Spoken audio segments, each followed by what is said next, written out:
Magandang araw po, sir.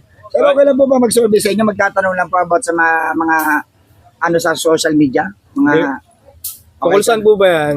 About po dito, sir, sa maingay nga sa social media na kung saan mayroon pong kapangalan si Miss Marian Rivera at saka si Chel Jokno dito po sa listahan po ng mga nabigyan po ng confidential fund ni BP Sara. Ang tanong ko po sa inyo, naniniwala po ba kayo na si Miss Marian Rivera ay nai-involve po dito sa confidential fund po na to?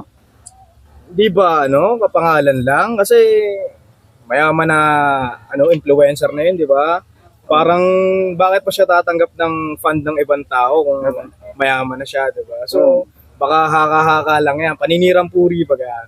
Ganun. Opo. Kailangan din na nating palakin yung mga ganun. Tsaka hindi naman malabo naman siya ma-involve sa mga politiko, di ba, sir? Oo naman, napakalayo. Hindi naman sila, So kayo po ay naniniwala, sir, na baka kapangalan lang or baka nadadawit lang sa dyan pero hindi ho siya yan?